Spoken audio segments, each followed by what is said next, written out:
You are in for an interesting ride. Welcome to another ETN interview. It's the ET Newsroom, and this is just a short interview. I'm Joanna Summerscales, and I'm working with our dowsing detective, Peter Vincent. Now, some of the material you'll see today is from a couple of years ago that I recorded it, and it is to do with something that I've been asked more recently, which is why I'm following up with it, and that is, had we found much in the field of things cryptid? Well, we have. Now, what Peter has done also, he has struck codes for Bigfoot, Sasquatch, and Dogman, etc., and other attributes, space-time related, alien, other dimensions, that kind of thing. And you can actually use these codes to give you better clarity and information about what it is you're inquiring about, i.e. a Dogman or a Sasquatch, etc. Now, the codes he gives, the numerical codes, all have a color correlation, and you'll see these in all the other videos that we've done. We've talked about both. Now, the ideal is that you have the number codes and they're painted up in their corresponding colors. And when you hold the color codes, the mind picks that up instantly. Whereas if you just have the numerical codes, which you just write them on a strip of any old paper or a bit of card, that's fine, hold it in the left hand, take your rods or your dowsing, your pendulum, and see what response you get. Now, it seems that when you only use the numbers, the mind isn't able to latch on quite so easily. So the mental faculties need to be involved by reading the numbers in succession, either as you use your pendulum over a map or a photograph, or as you walk with your L-rods to the object of your inquiry. So that's what you have to do for a result when you're using just the numbers with the code for it in your left hand.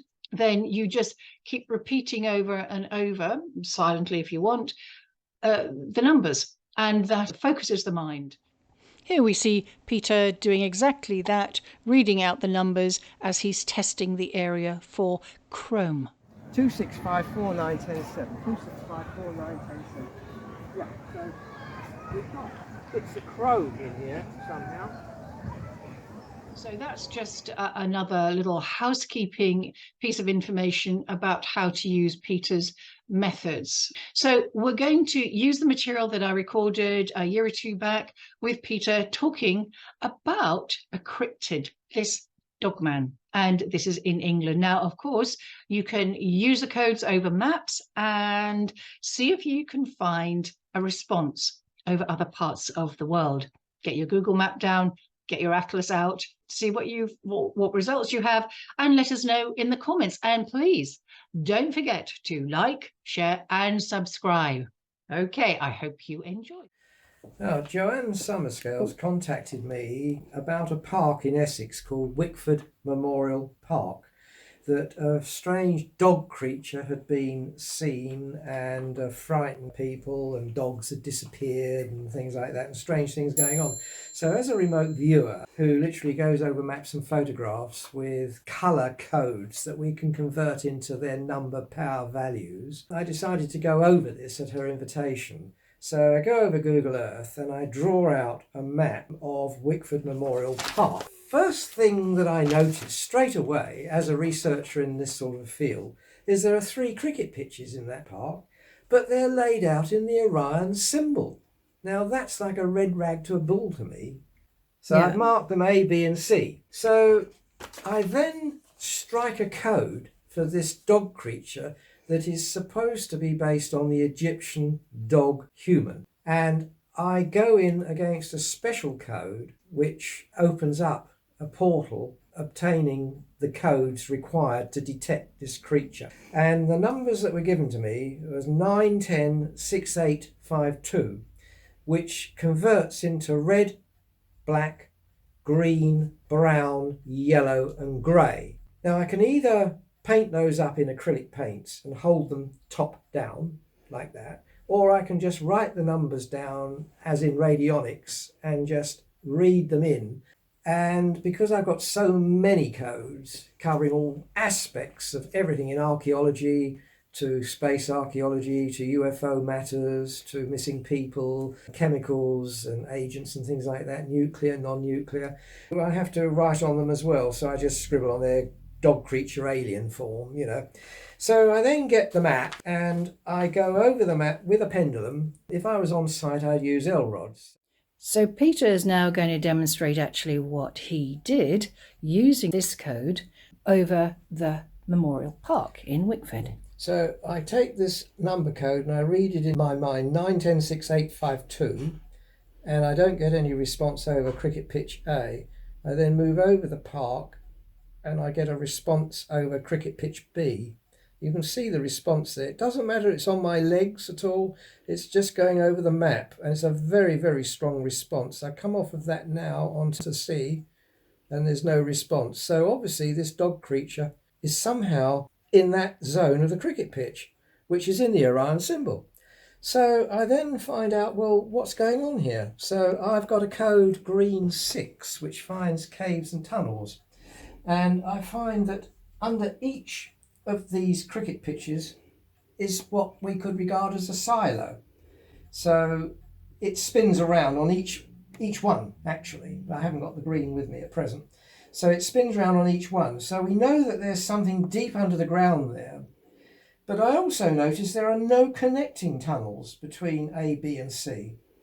So that tells me something, because I've been asked to research something in Bulgaria on maps in the past, where we had 10 such silos, as we call them, that had no connecting tunnels into what archaeologists had found was a underground library of knowledge. When they were managed to break in, they found 10 desks, 10 chairs, and on a plinth, a great tube. And my thoughts were that whatever was in those silos would partically transfer into the tube and then into that silo.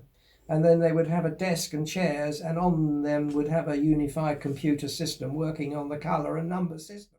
That's the Brusegi Mountains we're talking about in Yeah, Romania. areas. So the thing is that we have to then say, well, okay, we've got 3 silos here. We've got something responding in silo B. How is it getting out and about? Well, it has to be something else. So I found that under another area was another little silo, which I call D.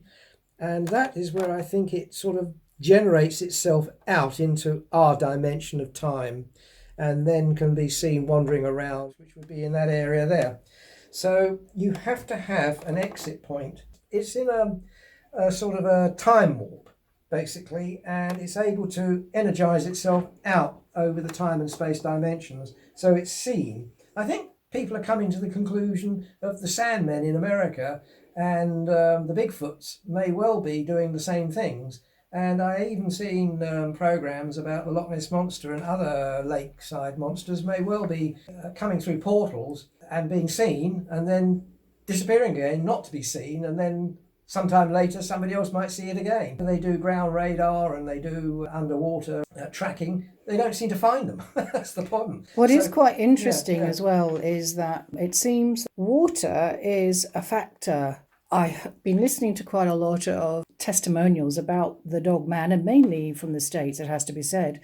And there seems to be a tendency for it to have water nearby, as well as forested areas, of course. And then that is also interesting because David Paulides of the Missing 411 research is also making a connection that there are often bodies of water, sometimes granite, linked nearby or in the vicinity of these kind of events that are anomalous, to say the least. Well, we do have the River Crouch circulating the actual park here going through. So there's a good body of water anyway. Yeah. But the thing is this, that we have a code that will activate contact with this dog creature, which will be 9106852. Now, I can give you a similar idea as how this works. A French researcher asked me to look at an address in California a year or so ago. And he just said, can I tell him what's going on in the property? So I go on Google Earth, draw the property up, and then Instinctively, I look for evidence that can be a problem in a property, like ghosts and things like that. So I go over male ghost, no response. I then have female ghost code, and immediately there's a response, and the energy, which is what you're actually measuring with these codes, goes out of the house and down the road. So I realised I've touched on something that's sensing me, sensing it. And I did this several times, and the same thing happened. So I wrote on my report, female ghost in the house. I then looked at the people living in the house and found the husband and wife had a bedroom in the front, the son had a bedroom in the back, and that the son and the mother had been abducted in the past. So I wrote that on my report and sent that back to France. Now, bearing in mind, I'm in the UK, the request comes from France, the actual address is in California.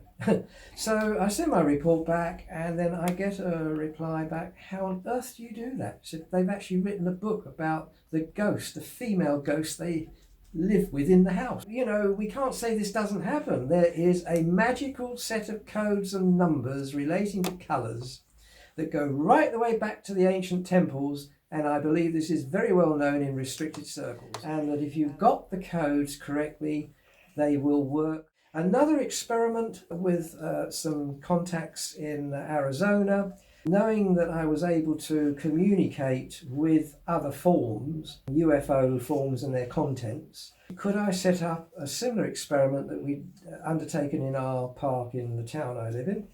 And I said, select a park or an area, please, and I will arrange something to land there in dimensional terms at a certain time, place and date and year.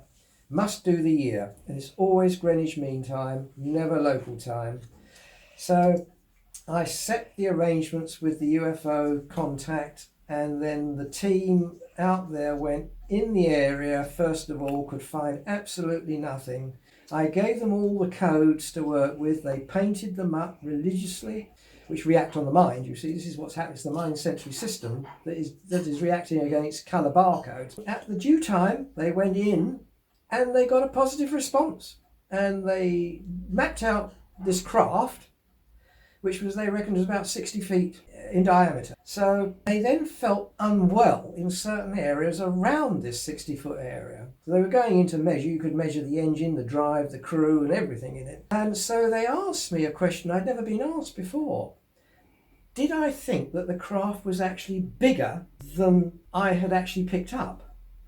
So I thought, well, how do I deal with this? So I thought, well, we're dealing with a dimension in space and time already. It's in future time. This is a very important fact. We are living in 1/4 of a second in present time, immediately goes into the past. But there is a future time in front of us, which we don't see. So I actually then struck a code for a dimension within a dimension. Always the colours are provided, and then I transfer them into the colour numbers and then do the strip code and send them over. The team then went in and they found that this craft was about 100 foot bigger than originally detected. And do you have any idea what caused their feeling unwell? It's probably the radiation in the craft.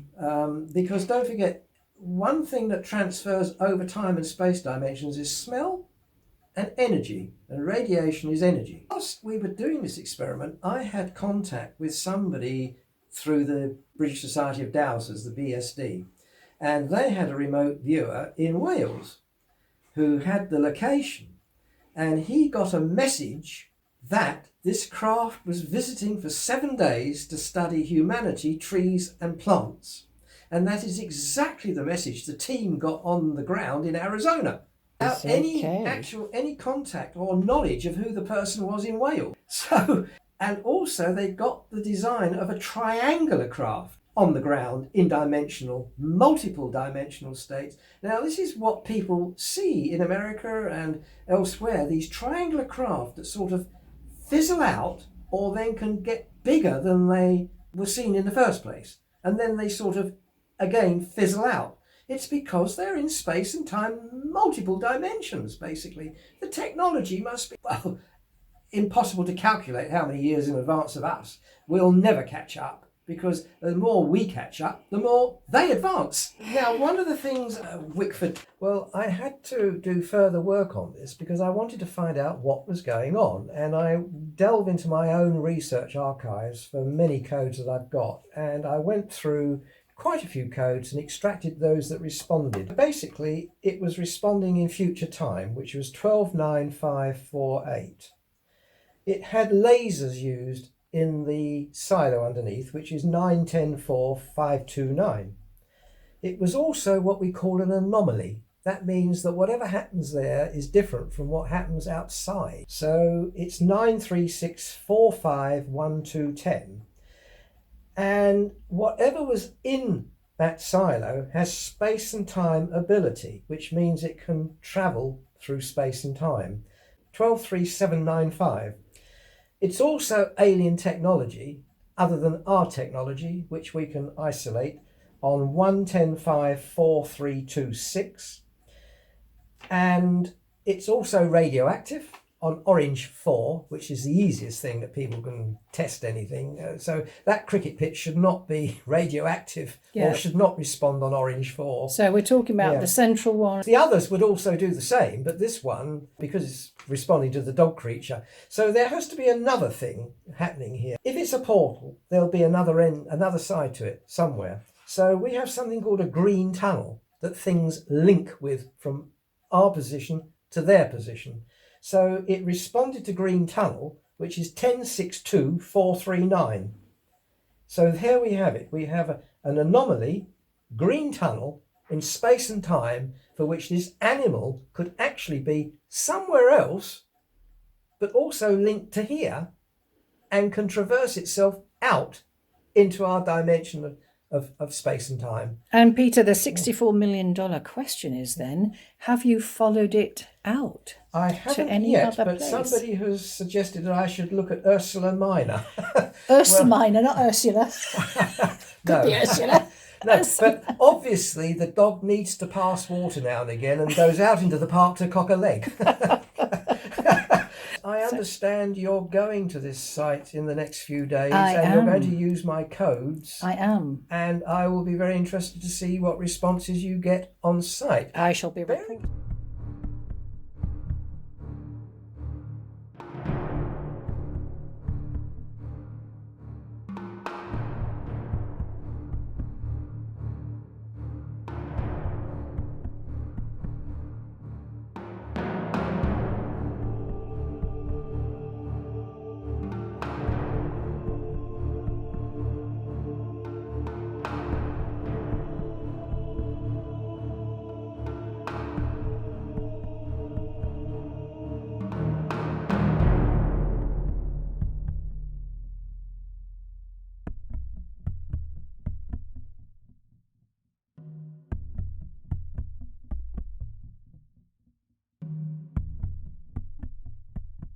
Into our local park today where we have a silo, and we just gave a demonstration to the lady who runs the tea hut, who was very keen to use a sample of a crashed UFO material that was at least 12,000 years old and turned to fossil, as found on the seabed, washed up, and she was able to hold this in her hand and go over and pick up the delta wing of the craft that's underneath the old bowling green, at least 60 feet down, and there's now a children's playground on the top. And yes, the rods crossed for her as she walked the width of the wings, and they opened up when she got off the wings. And she had never tried this. And she's never ever done any of this work before. In fact, some of my close friends say the best people at doing this are the people who don't know what they're doing, who've never done anything like this, and they hold the rods for the first time, provided they're holding the right colours and the right sample. The rods will just cross for them and then open up. And then they learn a new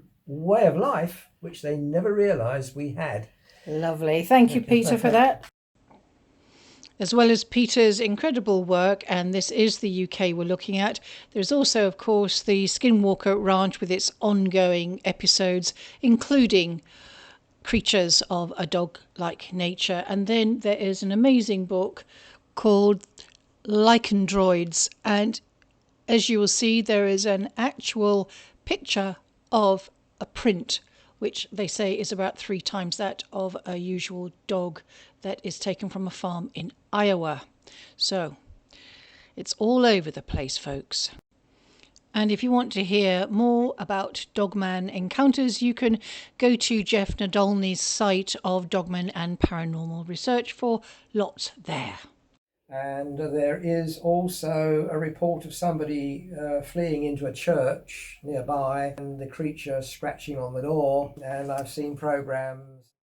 The church had turned the door the other way round with a curtain in front. Not to draw attention. Public attention away from it. Yeah. Also in the vicinity is the local church, St Mary's Church, Runwell, Wickford, very, very close to Memorial Park. And the story goes that in 1857, a priest had an encounter with what he termed was the devil. Now, he ran for his life, and in running for his life, he was able to escape into his church and shut the door on the devil. Or was it a dogman? This, whatever it was, left claw marks quite visible in the door.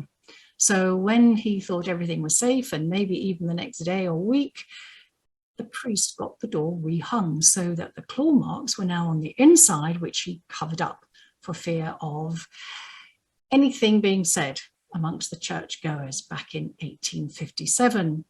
Now, I rang Reverend Sue at St Mary's, Runwell, and asked her if she knew any more about this folklore or tale or legend. She didn't, but was looking to find out more, and did say that there were some marks on the south door, but they ascribed them to burns. But who knows?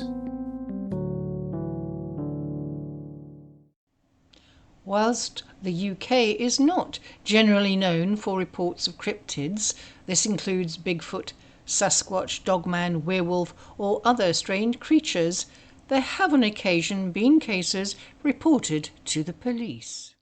In 2016, August, a terrified woman claimed she saw an 8-foot-tall and fanged werewolf walking on 2 legs. Colin Keelty is a UK experiencer and researcher of things cryptid, and in this short interview he shares some of his experiences. Hi, my name is Colin Keelty. I've been into cryptozoology since I was about 14. I've had various accounts over the years. Even when I was 14 I saw something that I couldn't explain. But I've had 2 major sightings, which was on September the 27th, 2015. This is my recent sighting. And I was investigating some woodlands not far from Hornsea, a seaside town in East Yorkshire. Now, I'm not allowed to say the woods, they are private. But I got permission to go into these woods, and I'd been doing them for about a month on and off. One weekend I went down. I got up late because usually I've been getting into these woods about 3 o'clock in the morning, sometimes 4 in the morning. It depends. Stopping in there for quite a few hours, staking it out, moving about. Anyway, this morning I was pretty late. I get down there till about 8:30 in the morning. There's a new plantation to this woods. I was walking up the gravel track, and I went into the new part of the woods. And as I walked into this new part of the woods, the grass is about up to your waist. And I was just coming into there, and something on my right, something small, I'd say about a small dog, maybe Labrador, maybe a bit smaller, just got up and ran. I just saw it at the corner of my eye. Within another split second, something large got up and ran. I thought it was a deer, and it's full. So anyway, I bobbed down not to scare these anymore. Anyway, I thought I'd give it a couple of seconds, and I slowly raised my head up over the grass to see if I could see this deer, thinking it was a deer, and I couldn't see it. So I thought, well, I'll sneak through the long grass, see if I could see it. I snuck through the long grass. I come across the biggest pile of poo you can imagine. It was like 2 fists together and one on top of me, really. What animal could have left it? Just as I walked a bit further, there's a patch of ground that would have been all flattened down. It must be about 4 foot across. Like something had been sleeping in there or sat in there. Which again, it shook me up a bit. Wow. Anyway, I got back up and started going into the woods. And as you walk into the old woods, there's a stream running through it. They've put some concrete blocks in so you can cross this stream. And I'm getting up to it, and I've got this really bad, awful smell. It was just like urine-y, wet dog smell. And I thought, wow, the stream's gone off. I thought it's gone stagnant. And I go up to the stream's just flowing free, and I thought, it's not the stream.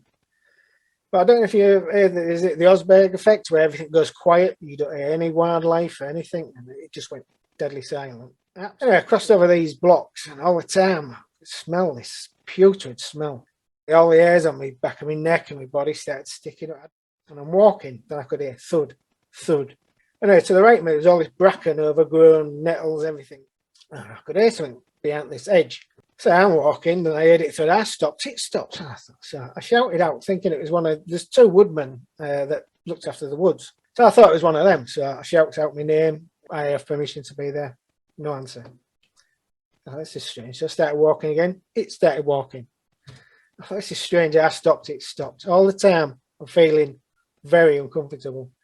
So I shouted out my name again. Still nothing. So I thought, right, I'll go on all fours to see if I can look under the bracken, see if I can see any legs. It was that thick, I couldn't see a thing. So I gets back up. I starts walking, it's walking. So I stops again. It stopped.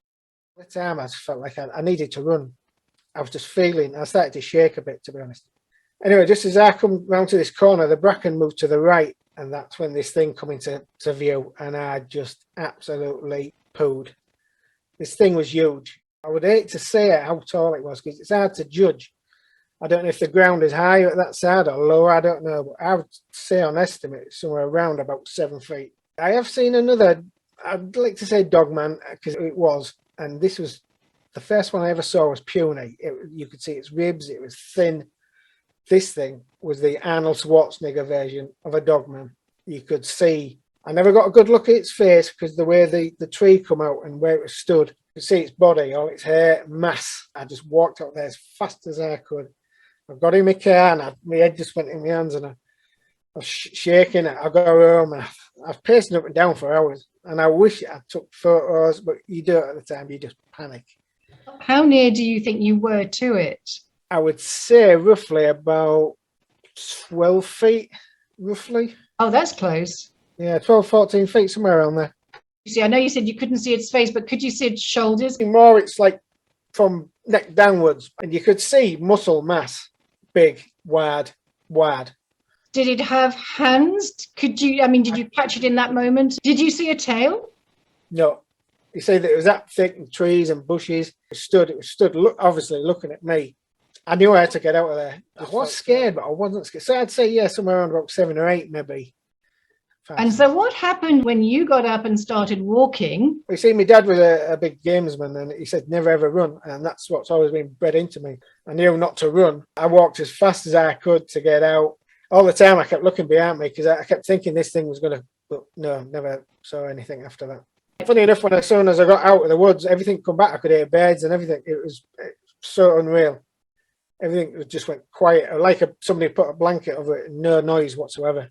I mean, that seems so common in all these paranormal and cryptid orientated events, and certainly this. And you think, well, how does that Osberg effect happen? What are the mechanisms of it? Because it's very interesting. Yeah, this Osberg effect. I don't know, but definitely I can remember not hearing it. Just like somebody just switched the sound off, and I was looking. Yeah, I thought it was a bit strange. But did you have any sensation or sensing that there was any communication? No. That first sighting I had on October 1990, I felt like there was some type of connection, like it was trying to communicate. But this one, it was just blank, like get out, go, get out. Put it down to a Dogman thing, because when I walked into the new plantation and something small got and that got, and it was like I saw something dog-like on the corner of my eye with small. So that's why I'm putting it into the Dogman realm. I think it was a Dogman. I'm not 100%. Whatever it was large and it shouldn't have been there. And did you mention this to the owners of the land? Not really. I did talk to a gentleman that was connected with the land. I told him I had an experience in there, and I said I think it was a dog walker. I said, shall I report it? And he says, did you get a good description? I said, no, but I don't know if it was paranormal or ghost. And I started going on that realm, and he says, look, he says, don't mention it. He says, you best not. Well, thank you very much for sharing what you shared. It kind of puts the UK on the map a little bit more. Yeah, been seen.